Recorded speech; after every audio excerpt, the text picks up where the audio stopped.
Яңалыклар чыгарылышы үз эшен башлап җибәрде. Студияда Алина Хисматуллина, хәерле кич.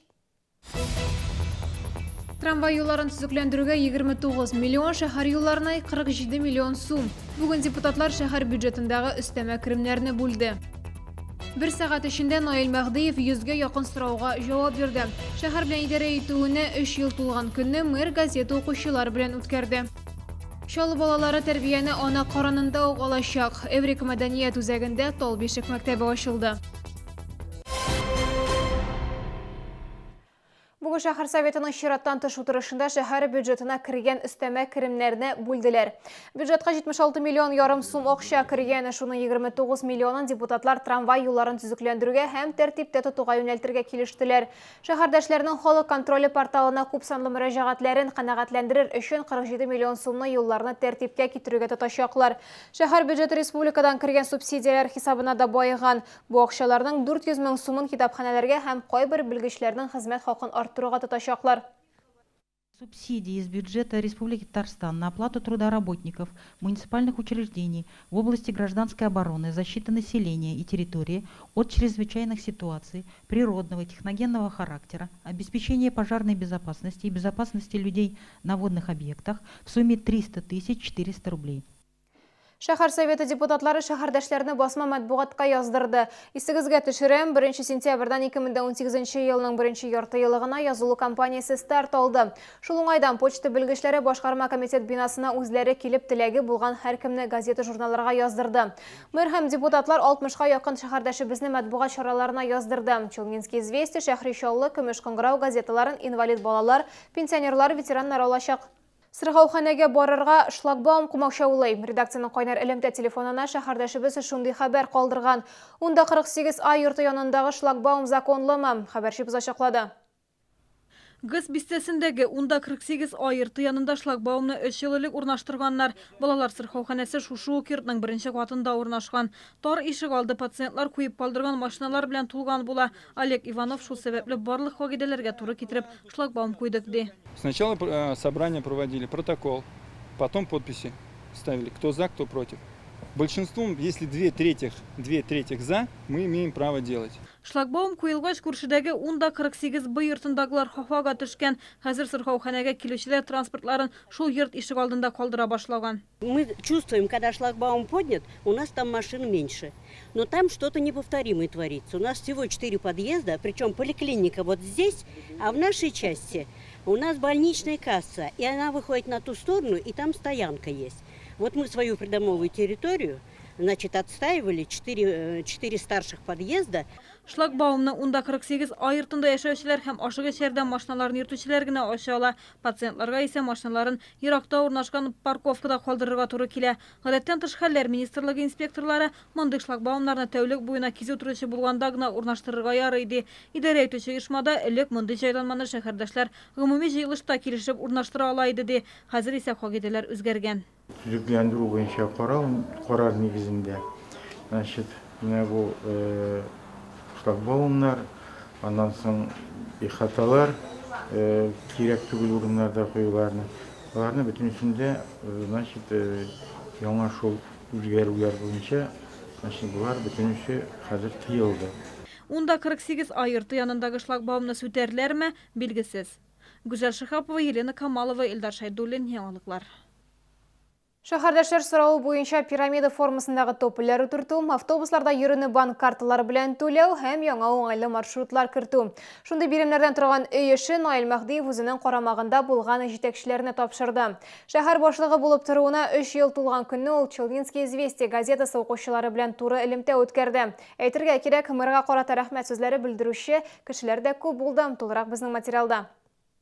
Сезгә 3 ел сезнең исполкомга килгәнегезгә шәһәребез матурланды, танырлык түгел, юллар төзеләр. Рәхмәт сезгә. Мэр белән телефоннан сөйләшү мөмкинлеге шәһәрдәшләргә бик ешеләкме. Редакциягә шалтыратып, күпләр үзләрен борчыган сорауларына җавап алды. Алло. Да. Сәмесез? Туры элемтә вакытында шәһәрдәшләр балалар бакчалары, мәктәпләр тирәсендә булган парковка урыннарын күбәйтү турында сорады. Бу эш ишегалды юлларын төзәтү белән бергә алып барылачак дип җавап бирде Наил Мәхдиев.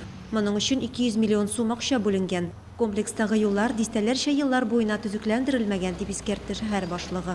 Нам необходимо не только капитально отремонтировать дорожную одежду, нам придется еще идти с расширением наших внутриквартальных, внутридворовых дорог. То есть уходить вправо, влево, где-то расширять, делать стоянки, делать проезды. Поэтому это потребует не только ремонта, это потребует реконструкции, по сути. Алданган өлешчеләр Дамирга үзләренең сорауларын бирде. Исегезгә төшерәбез, Яшьлек микрорайонында һаман да төзелеп бетмәгән 3 йорт тора. Обманутые дольщики – это проблема. Мы начинали с 939 человек, сегодня осталось около 300. Но даже если один останется, это должно быть решено. Поэтому мы отдаем себе отчет, мы этой схемой занимаемся, мы эту схему собираем, финансовая, организационная схема. Поэтому у нас есть определенные договоренности с нашими строительными организациями для того, чтобы в ближайшее время, это будет, наверное, 18-й, может быть, 19-й год, эту проблему решить. Бер сәгать эчендә 20дән артык шалтырату булды. Бакчачылар, Мәләкәсер ягында яшәүчеләр, эш таба алмаучылар, пенсионерлар, мэр һәркемнең проблемасын да хәл итәргә сүз бирде. Интернет кулланучылар шактый сораулар калдырды. Социаль челтәрдә 70дән артык кеше мөрәҗәгать итте. Гөлназ Хөснетдинова, Илдар Шәйдуллин, Яңалыклар. Мәктәп директоры 2017 Бөтен Россия бәйгесенең финалистлары билгеле булды. Монда Татарстаннан 6 директор кергән, икесе безнең шәһәрдән. Булар 15-нче мәктәп директоры Елена Якупова һәм Галиакыш исемендәге 84-нче лицей-интернат директоры Шамил Закиров. Бәйгенең финалы 31 октябрьдән 2 ноябрьгә кадәр Мәскәүдә узачак.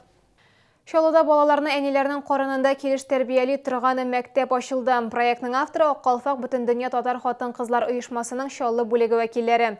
Талбишек мәктәбендә йөкле хатын-кызлар булачак әниләр тәрбия темаларына фикер алыша, сорауларын бирә алачак. Теманы Гүзәл Шихапова дәвам итә.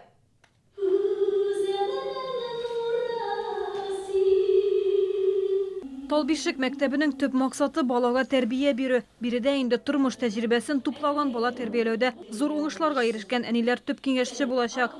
Хатын-кызлар бергәләшеп бишек җырлары, күстәүдән дугалар да өйрәнәчәк. Әниләр көнкүрештәге вак мәсьәләләрне шишкәндә киңәш алачак. Балага тәрбия ана карынында ук бирелә. Аның өчен әлбәттә әниләрне тәрбияләргә кирәк.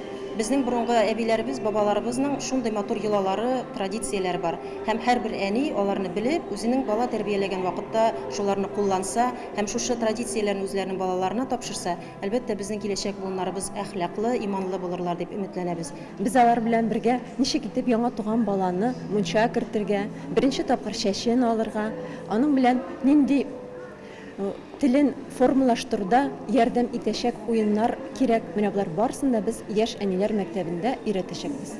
Балага әни карнында ук дөрес милли тәрбия бирүне дин әһелләре дә хуплый. Талбишек мәктәбе балага зур уңышларга ирешергә этәргеч булып торачак. Нинди генә көчле ир кешеләр тарихыбыздагы зур шәхесләр булсын, аларның артында тора әниләре. Әни, әти әнине тәрбия бирә, бала шуны дәвам итәчәк. Шуңа күрә бу бик кирәк. Бу тамырдан башланган эш дип уйлыйм. Мәктәп ГЭС бистәсендә Эврика мәдәният үзәгендә урнашкан. Талбишеккә йөрергә теләүчеләр шунда мөрәҗәгать итә ала. Гүзәл Шихапова, Ленар Султанов, Яңалыклар. Бу сезгә ишкерә сезонга мәгълүматыбыз иде. Мин Алина Хисматуллина сезнең белән сау булаша. Мин булыгыз.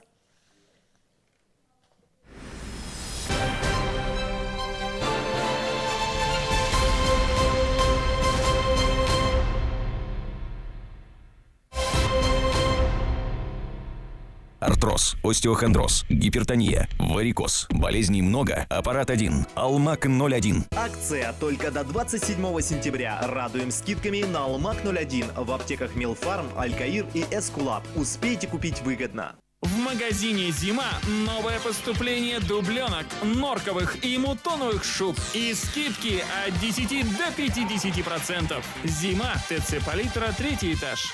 Какой выбрать ресторан? Где заказать дешевое такси? Звони на 09 с домашнего телефона или с мобильного набирай 0752. А теперь еще и электронная карта Республики Татарстан по товарам и услугам на сайте es09.ru.